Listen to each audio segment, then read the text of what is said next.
විශේෂයෙන් මම අහන්න කැමතියි දිගින් දිගටම රුපියල අවප්‍රමාණය වීමට හේතු කවරේද? ඒ පිළිබඳව රජයේ මතය සහ ප්‍රතිපත්ති කවරේද? එම තත්ත්වය පාලනය කිරීම, දේශ විනිමය ස්ථාවර කිරීම, රුපියලේ ස්ථාවර භාවය තහවුරු කිරීම සඳහා රජය ගන්නා ටිකාලීන, මධ්‍යකාලීන වගේම දීර්ඝකාලීන පියවර කවරේද? විශේෂයෙන් 2026 වසර තුළ ශ්‍රී ලංකා රුපියල විදේශාංශයේ නැගීන පීඩනයන් සහ ඉහළගිය ගෝලීය අනිශ්චිතතාවයන් මැද්දේ ඇමරිකානු ජනපද ඩොලරයට සහ අනිකුත් ප්‍රධාන ව්‍යවහාර මුදල් වලට සාපේක්ෂව ඉහළ අප්‍රමාණ වීමේ පීඩනයක් නිර්මාණය වෙලා තියෙනවා. 2026 මැයි මාසයේ 18 වෙනි දින දක්වා වූ කාල පරිච්ඡේදයේ දක්දී ශ්‍රී ලංකා රුපියල ඇමරිකානු එක්සත් ජනපද ඩොලරේ සාපේක්ෂව 4.8කින් අප්‍රමාණ වෙලා තියෙන්නේ. නමුත් මේ කලාපය ගත්තාම අනෙක් රටවල් ඊට වඩා අප්‍රමාණ වෙලා තියෙනවා. ඒකටත් බලපාපු හේතුවක් තියෙනවා. ඩොලරය මේ යුද්ධ තත්ත්වයට අත්පත් කරගත්තු තත්ත්වයේදී අනෙකුත් විදේශ මුදල් ලේඛකයන්ට සාපේක්ෂව ඩොලරය අධි ප්‍රමාණ වෙලා තියෙනවා. ඒ නිසා තමයි කලාපය අනෙක් රටවල් වලට සාපේක්ෂවත් අපි මේ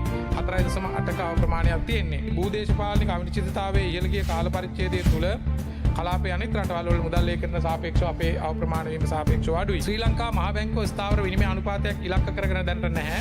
නම්‍යශීලී විනිමය අනුපාත ක්‍රමයක් දැනට අනුගමනය කරනවා. ශ්‍රී ලංකා රුපියල අප්‍රමාණය වීම අනිවාර්යයෙන්ම ආර්ථිකයට අහිතකර ලෙස බලපාන්නේ නැති බව සැලකිලිට ගත යුතුයි. ඒ ඉහළ පහළ යෑමේ වාසි අවාසි දෙපැත්තකම තියෙනවා. වඩාත්ම වැදගත් වෙන්නේ යම්කිසි තත්ත්වයකදී අසාමාන්‍ය ලෙස හෝ පුරවකථනය කරගන්න බැරුවක් ලෙස හෝ පාලනය කරගන්න බැරුව අසාමාන්‍ය ඉහළ පහළ යෑමක් අපි වොලටිලිටි කියලා කියනවා. ඒ විචලතාවය නැති වෙනවා නම් නමුත් එවැනි විචලතාවයක් නෙමෙයි දැන් ඇති වෙලා තියෙන්නේ.